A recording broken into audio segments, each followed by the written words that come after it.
तो साथियों, आज की जो क्लास है वो क्लास 12th के लिए है। अगर आप क्लास 12th की तैयारी कर रहे हैं और क्लास 12th की इस बार आप एग्ज़ाम दे रहे हैं तो आपके लिए मोस्ट वीवीआई क्वेश्चन लेकर हम आए हैं। वीवीआई है 2025 एग्ज़ाम देने वाले बच्चों के लिए, यानी जो भी बोर्ड एग्ज़ाम देंगे उनके लिए ये मोस्ट वीवीआई है। मोस्ट वीवीआई है क्या है? तो अभिक्रिया का दर नियम आप लोग पढ़े होंगे। अभिक्रिया का दर नियम, अभिक्रिया का दर नियम समझना भाई। पहले अभिक्रिया का दर नियम इंग्लिश में कहते हैं रेट लॉ ऑफ रिएक्शन। अभिक्रिया का दर नियम इंग्लिश में क्या कहते हैं? रेट लॉ ऑफ रिएक्शन, यानी किसी भी रिएक्शन का जो है रेट लॉ के बारे में हम लोग यहाँ से जानने वाले। तो कोई भी रासायनिक अभिक्रिया मान लो, रासायनिक अभिक्रिया में दो पार्ट होते हैं, एक होता अभिकारक और दूसरा होता प्रतिफल। अभिकारक जो टूटेगा, प्रतिफल जो बनेगा। आपको भी पता है कि अभिकारक और प्रतिफल होता है और दोनों के बीच में एरो लिखा जाता है इस तरह से हम लोग लिखते हैं। इधर वाले को हम लोग कहते हैं अभिकारक और इधर वाले को हम लोग बोलते हैं प्रतिफल। हम बोले अभिकारक और प्रतिफल यहाँ दोनों काम करेगा। अभिकारक जो है यहाँ पर, अभिकारक जो है यहाँ पर टूटता है, याद रखना। अभिकारक क्या होता है? टूटता है। और प्रतिफल क्या होता है भाई? बनता है। यही बात याद रखना। तो किसी रासायनिक अभिक्रिया की जो दर जो होती है, दर को हम लोग आर से लिखते हैं, वो समानुपाती होता है किसका? अभिकारक के सांद्रण का। किसी रासायनिक अभिक्रिया की जो दर होती है वो अभिकारक के सांद्रण का सीधा समानुपाती होता है। इस बात को आप याद रखेंगे। यानी हम यहां पर लिख देंगे अभिकारक के सांद्रण का, अभिकारक के सांद्रण का। अब आइए इसी को हम लोग एक एग्जाम्पल मान के दूसरे पेज में इसको अच्छा से करते हैं कि मैंने माना A moles A plus B moles B, कोई इससे आपका प्रोडक्ट P बन रहा है, कुछ भी बन रहा, बनने दो। तो अभिक्रिया की दर जो होगी R समानुपाती होगा अभिकारक के सांद्रण का। तो अभिकारक तो हमारा A है और B दोनों अभिकारक है। जो लेफ्ट तरफ रहे है तो अभिकारक है और राइट तरफ है तो क्या? प्रतिफल है। तो भैया यहाँ पर क्या करेंगे? ये जो हमारा अभिकारक है, अभिकारक के सांद्रण, यानी सांद्रण को बिग ब्रैकेट में लिख दिए। बिग ब्रैकेट A लिखे, इससे ये पता चल गया कि A का सांद्रण है। समझ रहे हैं? इसको अगर बिग ब्रैकेट B लिखेंगे तो बिग ब्रैकेट B का मतलब हुआ B का सांद्रण, यानी सांद्रण को हमेशा कैपिटल लेटर में लिखते हैं। और यहाँ पर जो यहाँ A मोल है, ये B मोल है, ये पावर में चला आएगा। A यहाँ हो जाएगा B, A B। अब क्या करेंगे? अब यहाँ R समानुपाती का चिन्ह हटाएंगे। मान लो एक कांस्टेंट आएगा K, A का पावर A इंटू B का पावर हो जाएगा B। एकदम ध्यान से सुनना भैया, समझ में नहीं आएगा तो बोलना कमेंट करके। तो यहाँ से ये जो K है, K को स्थिरांक कहते हैं, जिसको दर स्थिरांक या वेग स्थिरांक कहते हैं, रेट कांस्टेंट।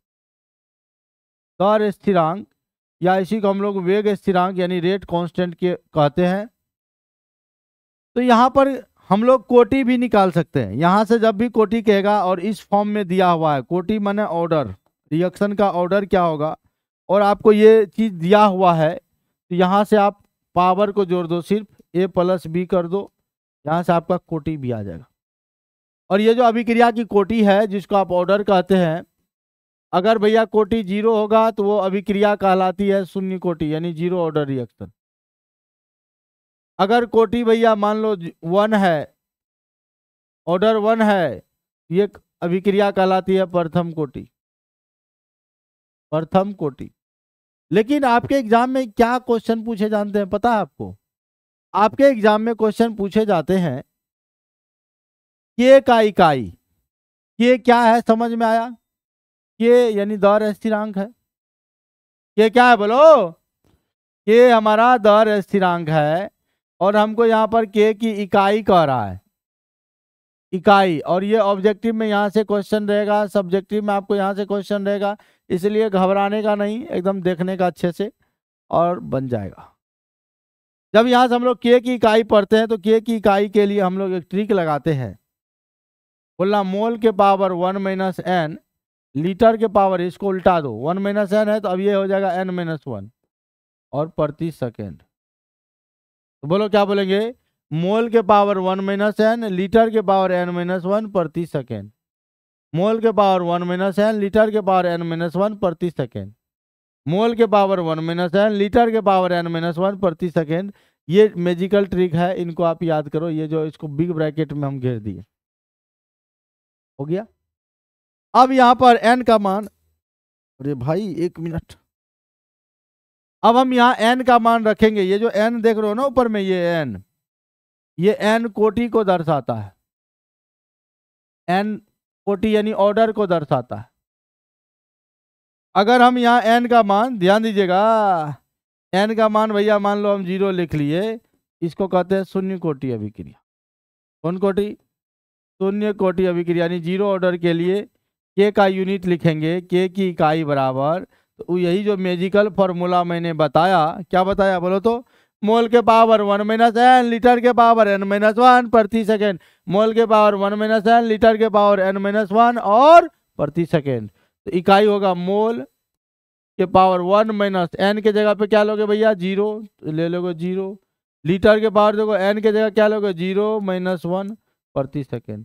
याद रखो क्या हो जाएगा, मोल के पावर 1, लीटर के पावर माइनस 1 प्रति सेकेंड।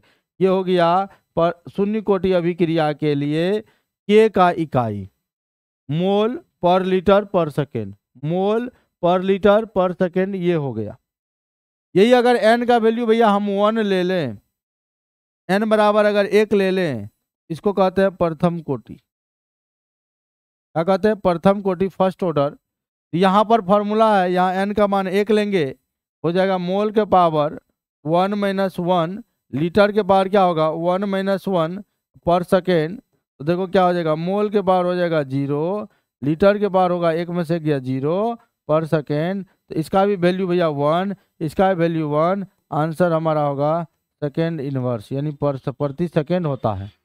यानी के का अगर दर स्थिरांक कहे, रेट कांस्टेंट का अगर कहेगा आपको कि भैया आप इकाई निकाल दो, यूनिट क्या होगा, तो यही बात याद रखना, मोल के पावर 1 माइनस एन कर देना और लीटर के पावर n माइनस 1 कर देना और प्रति सेकेंड कर देना। बोलो भैया यहाँ तक समझ में आया? यहाँ से आपके क्वेश्चन एग्जाम में रहेंगे। अभिक्रिया की कोटि से रिलेटेड आपको यहाँ पर क्वेश्चन रहेगा। कोटि मतलब पावर को जोड़ना। जैसे मान लो आपको r बराबर दे दिया k, a का पावर दिया 1/2 मान लेते हैं, अब b का पावर दिया 1/2, और यहाँ पर कह देगा आपको कि भाई साहब इसका कोटि क्या होगा, इसका कोटि क्या होगा। तो कोटि के लिए आपको सिर्फ पावर को ऐड करना है। कहिएगा 1/2 प्लस 1/2, 2 कैल्शियम हुआ 2, 1 प्लस 1 यानी 2/2, 2/2 कट के आया 1, यानी आपका कोटि निकल गया 1। इस फॉर्म में दिया रहेगा, सिर्फ कहेगा कोटि निकालने, सीधा आप क्या करोगे, पावर को ऐड कर दोगे, जो भी ऊपर में रहेगा वो पावर को क्या कर दोगे, ऐड कर दो। बोलो समझ में आ गया? तो इसी तरह का छोटा छोटा वीडियो जो है, छोटा छोटा टॉपिक हम आपको लेकर आते रहेंगे। वीडियो कैसा लगा एकदम लाइक शेयर कमेंट जरूर कर दीजिएगा। फिर मिलते हैं छोटे से ब्रेक के बाद। जय हिंद।